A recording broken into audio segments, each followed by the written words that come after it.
Now, as we know, we have derived the equation for the Biot-Savart's law, and this equation states that if current carrying wire has current I inside it, and if the small current carrying segment dl taken inside it, then the magnetic field at a distance r from the current carrying segment is given by the formula, that is dB is equals to mu 0 I dl, that is dl cross vector r, it can be taken in a magnitude, upon 4 pi into r cube.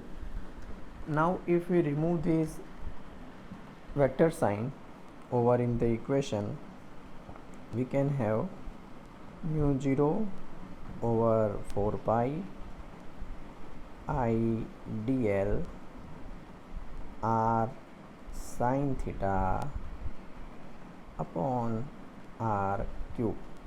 And now if we can consider r cube and r as a cancel, we can have equation mu 0 over 4 pi I dl sin theta upon r square. So this is the ultimate equation that we have derived last time, and with the help of this equation we can find out the magnetic field due to current carrying segment. Generally, here we also note that in general sin theta is angle between current carrying segment, that is IDL, and the vector r. So at which point we are drawing it, so that is we get with the help of sin theta. Now with the help of this equation, first of all we will derive here the magnetic field on the axis of a circular current loop, or we can say that if we are given a ring or a conducting ring, and we say that if it has current I flowing through it, then we can find out the magnetic field due to it. Now we will see that how it is possible with the help of one diagram. Here I am going to draw a diagram for that. Suppose I have given a ring. This ring has axis lying on x-axis. Suppose this x-axis is the axis for the ring. Suppose it has a radius a. Now we consider that current I is flowing through it in anti-clockwise direction as shown in the figure. So we again show here the direction of current that is flowing through it. Now what we have considered, again I am saying, the axis of the ring is lying on the x-axis, which is passing through its center. Now suppose on the axis I have one point, say point P. This is point P lying somewhere here. I want to find out magnetic field at this point P due to this current carrying ring. Now for that, first of all, by using Biot-Savart's law, we can find out a small current carrying loop for current carrying segment for this loop.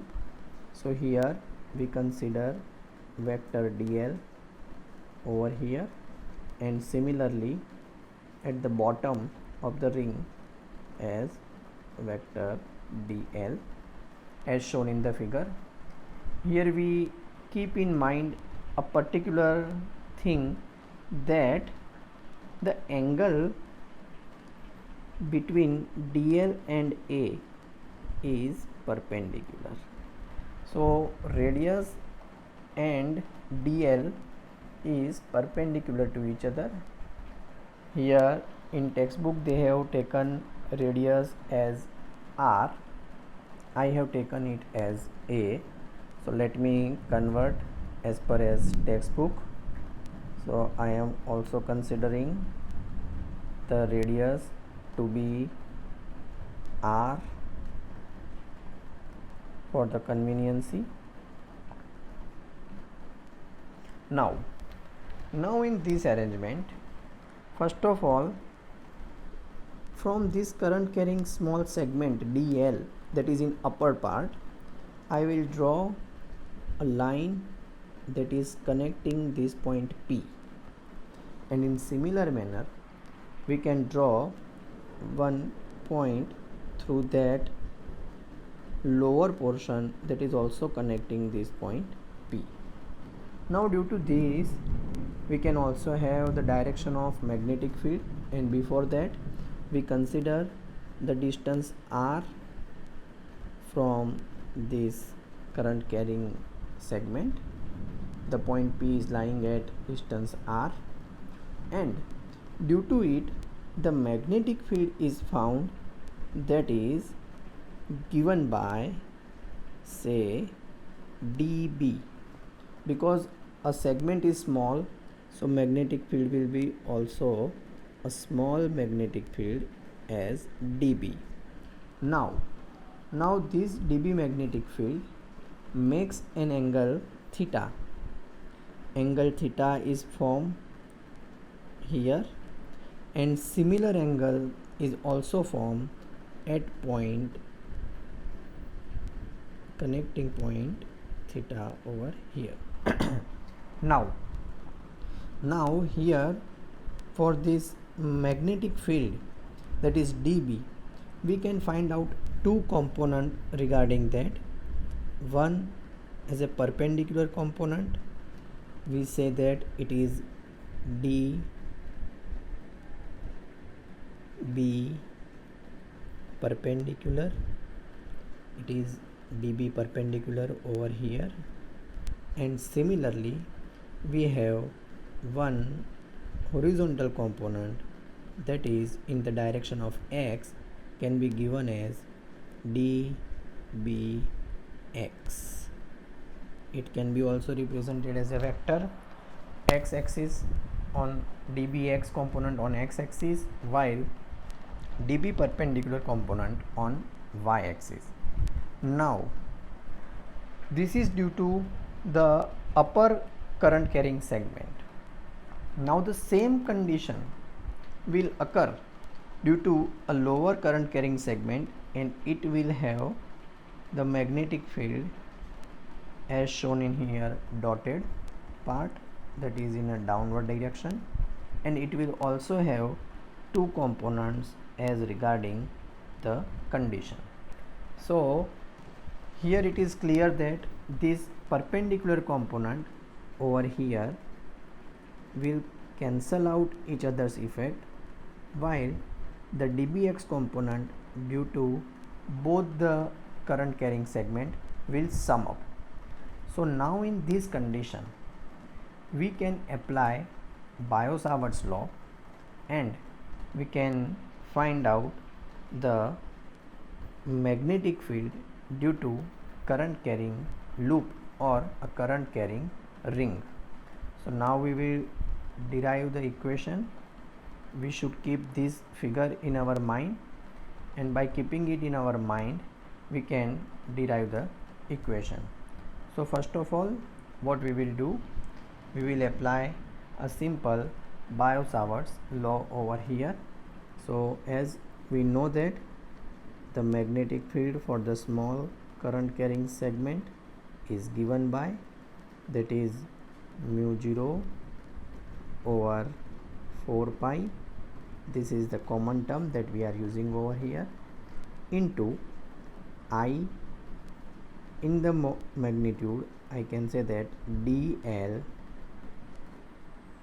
cross vector r, and in the denominator I can put the term that is r cube.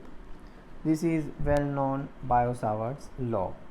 Now here we know that if we simplify it, or we will try to simplify it, we get that mu 0 over 4 pi I dl r sin theta upon r cube.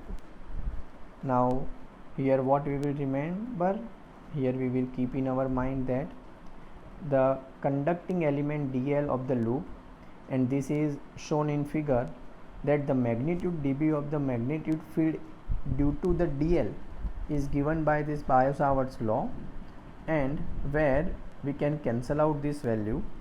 So by putting this mu 0 over 4 pi, I can say that this is I dl sin theta upon r square.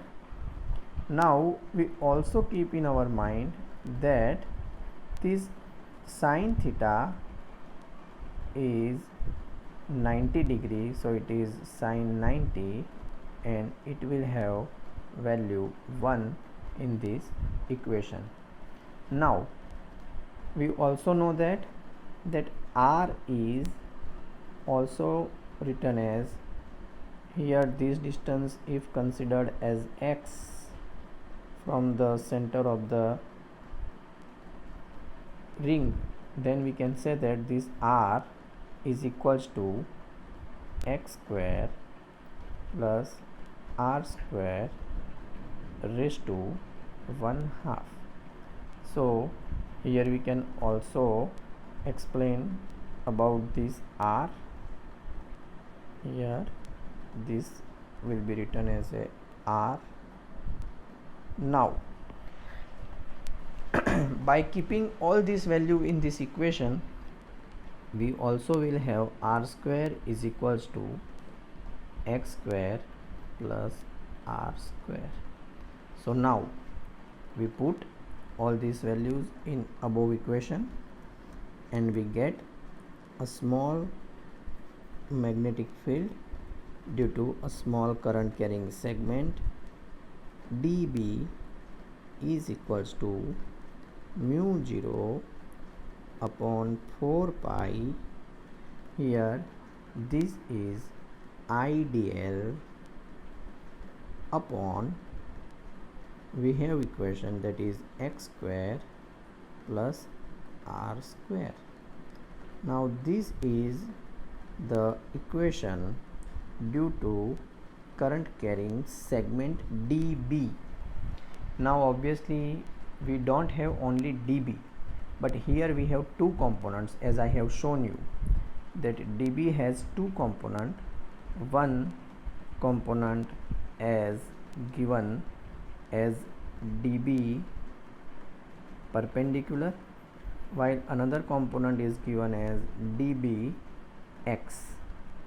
We also say that this dB perpendicular component will cancel out each other's effect, while this dBx value will have add up in their value. So by using that fact, we can say that here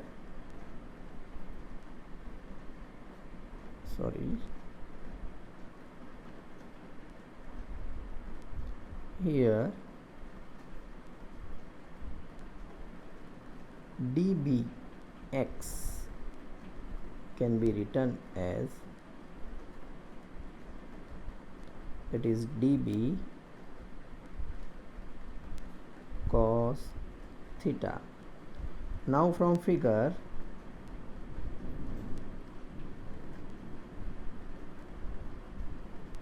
cos theta is equals to r over r, that is cos theta is equals to r over x square plus r square raised to 1/2.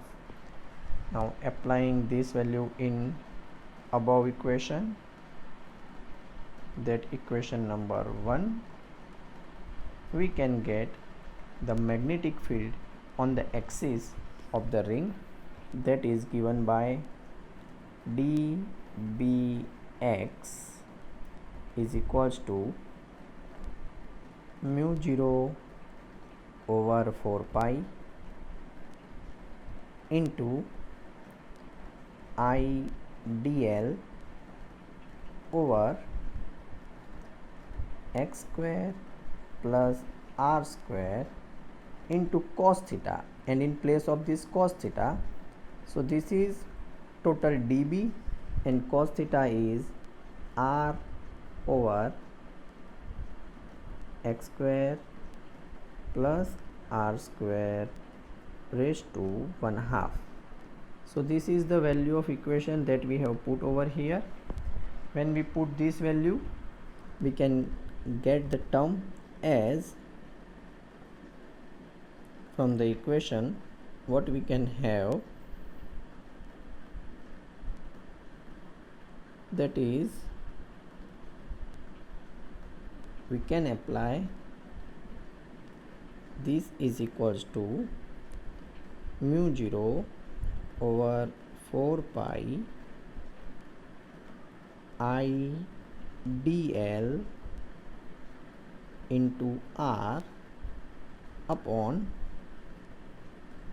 x square plus r square raised to 3/2. Now this is very important equation for our point of view, because by using this equation we can get different information regarding magnetic field for the axial line. Now we have also one special case, and what is that? If we say that if x is equals to 0, that means what is this point, that what is the meaning of x equals to 0? That means the magnetic field will be on the center. So how to find out the magnetic field on the center? Just put the x as equals to 0 in this equation. We can have that dB at center, that can be also written as dB as a value, if we put it as a mu 0 over 4 pi and as equals to I dl r over r cube.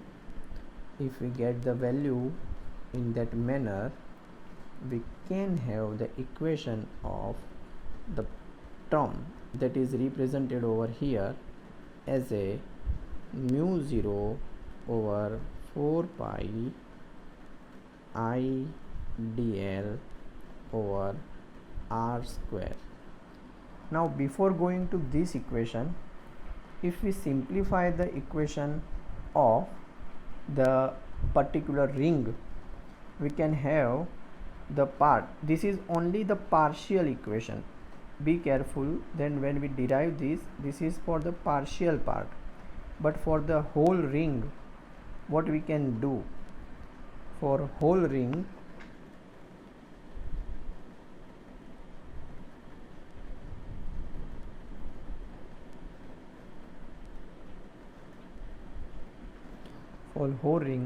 the total distance will be 2 pi r.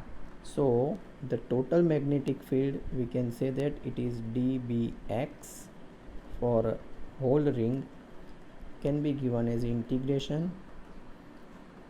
We can say that mu 0 I upon 4 pi, this will be the fixed value.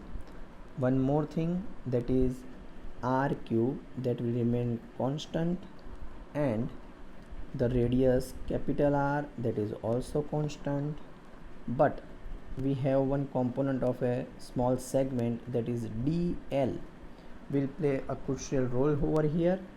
because that small segment combines and forms a loop. So all this other part that will taken out, so mu 0 over 4 pi I into r over r cube and integration of dl. Obviously here this dl is 2 pi r. So when we put it, we can have the another equation, that is bx as a whole. When we put, we can have mu 0 over 4 pi I into 2 pi r into r upon r cube.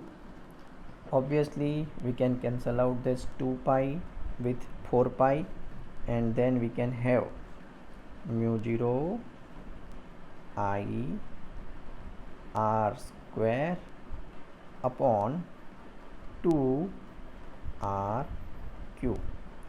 Now if we take it on x-axis, because x component is there, so it will have unit vector as a I cap, and this will be the magnetic field on the axial line.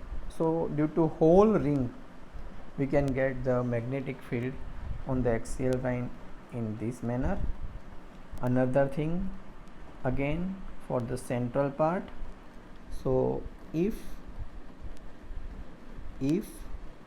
we say that x is equals to 0, then r is equals to, that is x square plus r square raised to 3 by 2.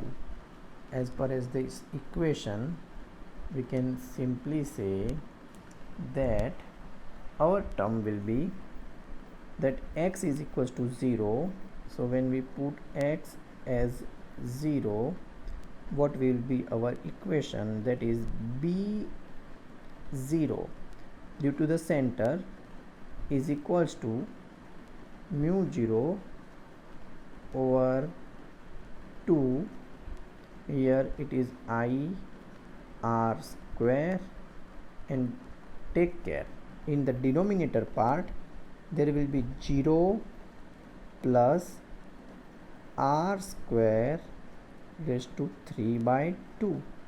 Now when we cancel out this, what we get, it is mu 0 I over 2, here there will be r square, and here this will be r cube.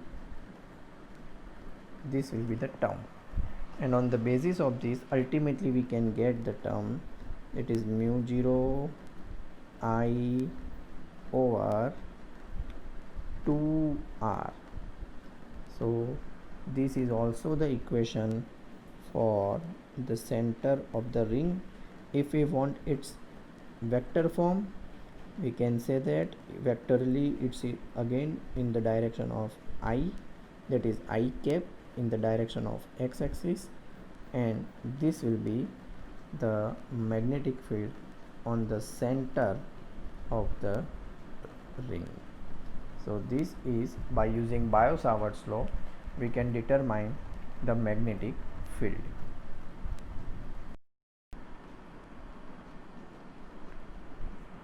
Now as we have learned about the magnetic field due to a current carrying conductor, and we have learned the Biot-Savart's law, we have also found how the directions can be determined due to the magnetic field. Now we will learn something about the force acting in the magnetic field. So we have actually two types of force in our knowledge. One, electric charge is involved, so electrical force, as it is given by F is equals to QE. This is very well known equation. We have studied already about this in chapter 1, chapter 2 and all part. Now we also know that this can be represented as 1 upon 4 pi epsilon 0 q over r square with unit vector r. So now this is the case that we already know about the electrical force. Now what is about the magnetic force? How the magnetic force will act in magnetic field? So for that, Lorentz has determined one equation, and the equation that is called Lorentz equation, and the representation of that Lorentz force is given by, that is, FL is equals to Fe, that is electrical force, plus F magnetic force. First time Lorentz has decided that if a charge particle is given, say some charge particle is given, say positive charge is given. Now if it is moving with velocity v in a certain magnetic field, say some magnetic field is also appearing in this manner, say this is the direction of magnetic field acting over there, and it makes an angle theta with the motion v. So if this is magnetic field v, if the direction of motion be v, and if the angle is theta in between them, then the magnetic force is given by, that is, q into v cross b. This was actually the result of extensive experiments by Ampere and others also, and it is considered as a magnetic force for the charge particle which is moving with velocity v in some uniform magnetic field B, having an angle theta with magnetic field B. So Lorentz has decided and determined the equation for that charge particle which experience force in the magnetic field. So that Lorentz force is given by these two combination, that is F electrical plus F magnetic, and that it is written as Q into electric field plus Q into V cross B, and that is the resultant equation of Lorentz force. If we take Q as a common from the equation, we can say that E plus V cross B be the resultant equation for it. So this is called Lorentz force. For us, we have to accept this equation without the theory, and it is Lorentz force FL. Now another thing that we can determine from that is what is the actual direction for the charge when it is moving with v velocity in some certain magnetic field. So for that we use right hand screw rule, because the cross product is over there, and by using that we can determine the proper direction. Another thing, that if we want to find out the magnetic field using it, we can also find out by that equation. And for the ideal condition, if we say that if we have perpendicular motion of velocity and the magnetic field, then we say that magnetic field Fm is equals to Q into V cross B if that V cross B has a direction that is perpendicular to each other, so it will be QVB sine theta with magnitude only. And if we say that if V is perpendicular to B, then theta is 90 and therefore sine 90 say 1, and the equation will be that is Fm is equals to QVB, and for this equation we can determine that B is equals to Fm upon QV. So this is the equation of magnetic field that we can determine from the equation, and from this the unit of magnetic field can also be determined, that it is Newton per Coulomb per meter per second. So the unit is Newton into second, Coulomb into meter. Generally it is also determined by Tesla, in the remembrance of the scientist Tesla, who has done tremendous work for the magnetic field. One more smaller unit of magnetic field, that is Gauss, is also used, and 1 Gauss is equals to 10 raised to minus 4 Tesla. So this is also the unit, and we also have to remember, as per as it is given in our textbook, that the magnetic field of the earth, B for the earth, can be also determined, that is about 3.6 into 10 raised to minus 5 Tesla. So this is the value of the earth magnetic field, and it can be determined by this equation. Now this is the fact about the magnetic field and the force due to this. Now we consider that suppose we are given a conductor of length L and having cross section A. So let us consider the cross section over here is given as A. This is cross section given by A. This is the length given by L. So the total volume is length into area. Now suppose there are such charge particles in it, say n such particles are there,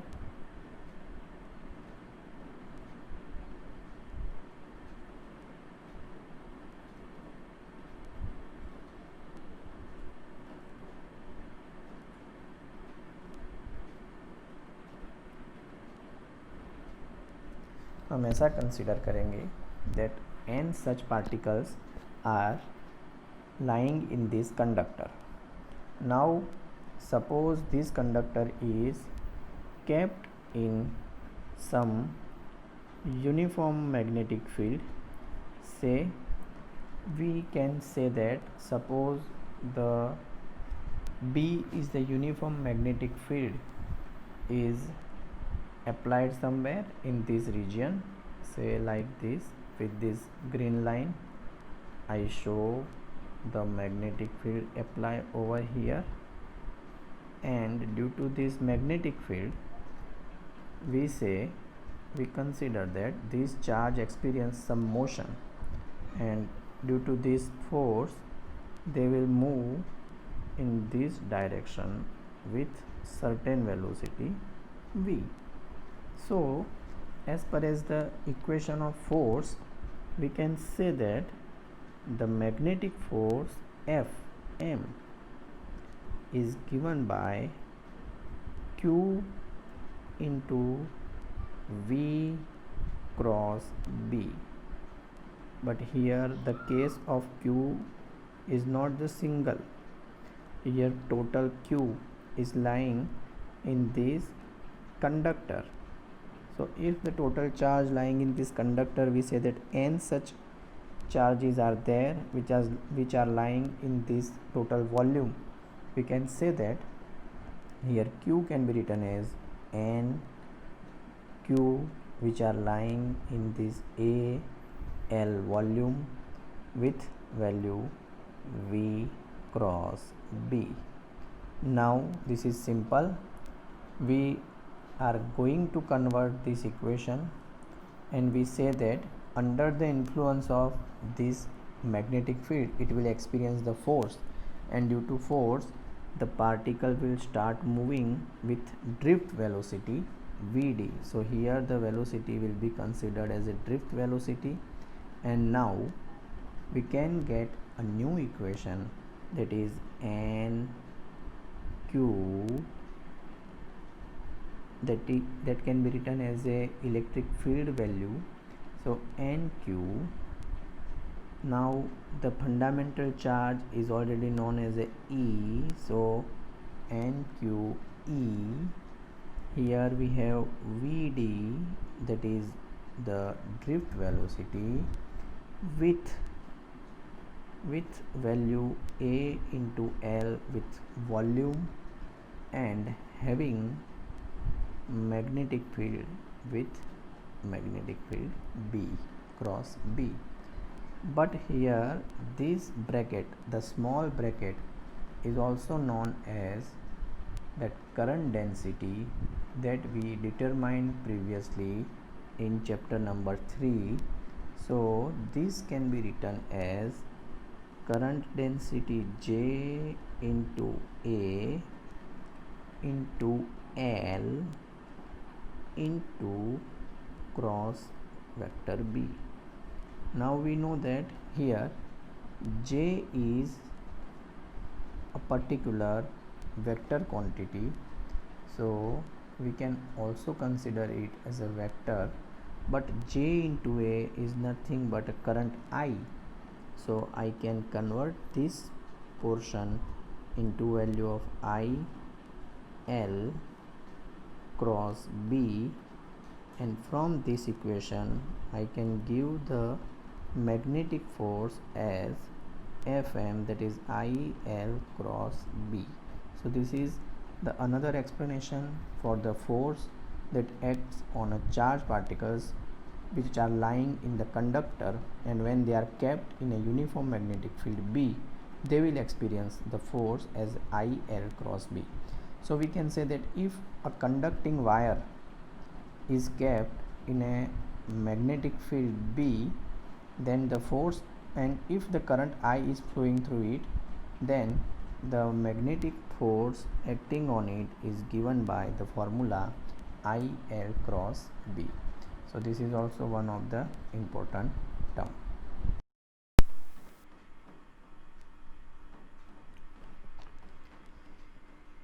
Now we see that how the path traced by a charged particle when it enters in a uniform magnetic field.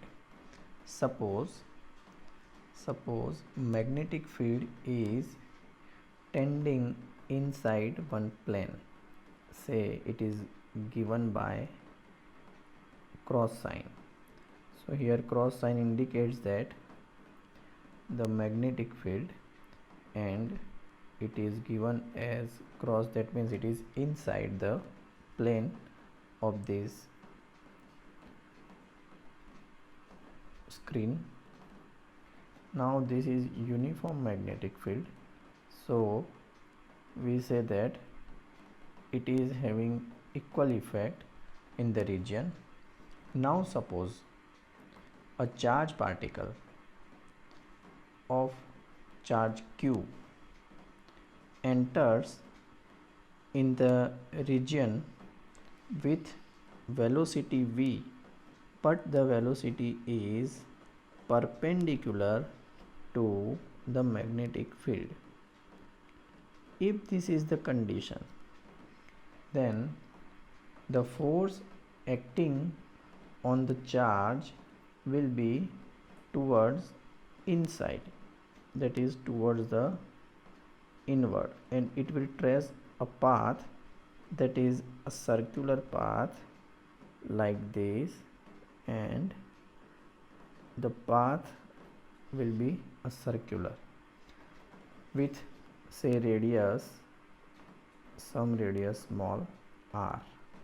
So if the magnetic field is inside the screen or inside the plane, and if charge enters perpendicular to it, then it will experience the force in such a manner towards the center that the path traced by this charged particle will be a circle, and it will be circular on each moment. So for every place on the circular path, the charge will continuously experience the force towards the center. That can be considered as a centripetal force. We can say that the force continuously acting towards the center. So we can consider over here, this is also the direction of force, this is the direction of force, and here we are given charge particle q's motion. So if charge particle enters perpendicular to the magnetic field, it will trace a circular path as shown in the figure above. But now suppose the condition is different. Say, suppose the magnetic field is lying in x-axis direction. So the direction of magnetic field is lying in x-axis, and the charge particle will enter at a certain angle to this magnetic field. Let's consider that suppose charge particle is entering at a certain point with a particular manner. I have given this as a charge, so consider it as a charge particle. This is one charge particle as considered over here. We consider it as a positive charge, so positively charged particle enters, but if it enters at a certain angle that is not perpendicular, then it will trace a particular type of path. Say this path will be not only circular, but it will also follow that linear motion in the direction of magnetic field. So if the magnetic field is uniform, if it is given by this straight line as shown in the figure above, then if the charge particles enters at a certain angle on this magnetic field with direction, say with velocity v, then it will have two different components for that velocity.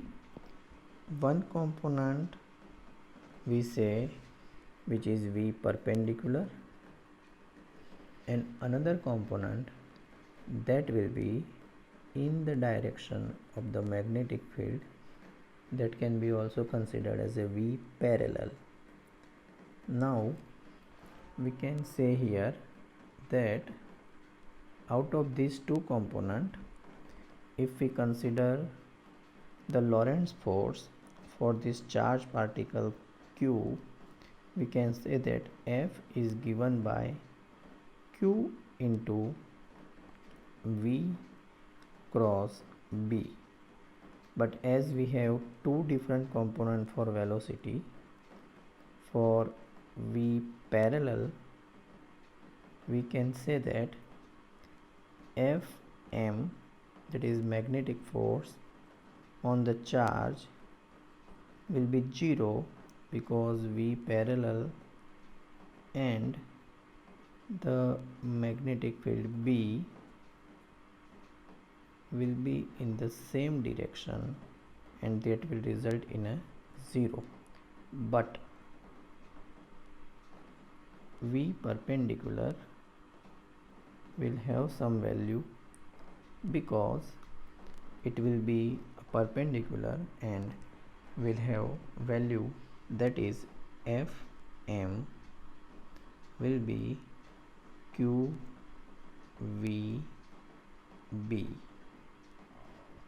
and due to this force the charge particle will experience the circular path. One more thing, that this component will remains constant, and so the linear motion remains constant, so no change in a linear motion will be there. So here we can say that linear motion remains constant, and we can consider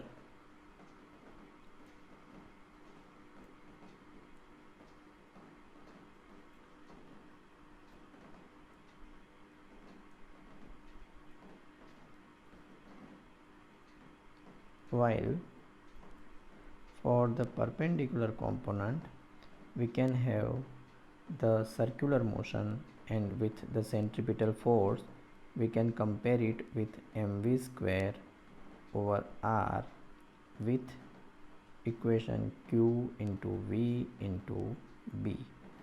If in this condition, if we make r as a subject, the radius of the circular path we can get as mv over qb. So that would be the radius of the circular path, and the object will perform helical motion. Helical motion is given by that above figure, in which particle perform two type of motion.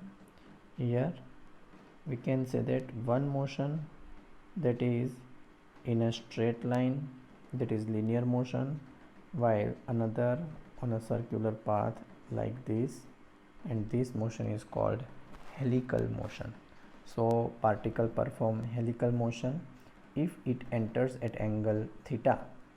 One more thing is interesting over here, that the distance between these two particles, that means this and this, it is called pitch or page distance, and the radius of the particle that is performing circular motion will be r over here, as we have narrated and derived the equation. So this is all about the motion of the particle. Now from this equation we can also determine few more information, that we know that from the previous knowledge that omega is a angular frequency that is given by 2 pi f. So if we have equation regarding this, then omega is equals to 2 pi f, and we also know that is v equals to r omega. So we have another equation, that is v equals to r omega. If we combine all these things, we can also write omega to be 2 pi f with qb over m. So that can be written as a qb over m. From this we can derive the angular frequency, and similarly we can derive the linear frequency of the particle. From this we can say that f is equals to 1 upon t, and that t is equals to 2 pi upon omega. So this is another form that is drawn over here, and we can get the equation for the motion. If we have these frequency ones, we can also have the pitch distance. So the pitch distance P is given by velocity into time. Here the component of velocity will be v parallel, and that is, we can simply say, that is 2 pi m upon qb into v parallel. So in place of time we have replaced it, and we have determined the equation of pitch distance. So this is the motion of charged particles when it enters perpendicular and when it enters with a certain angle with the uniform magnetic field.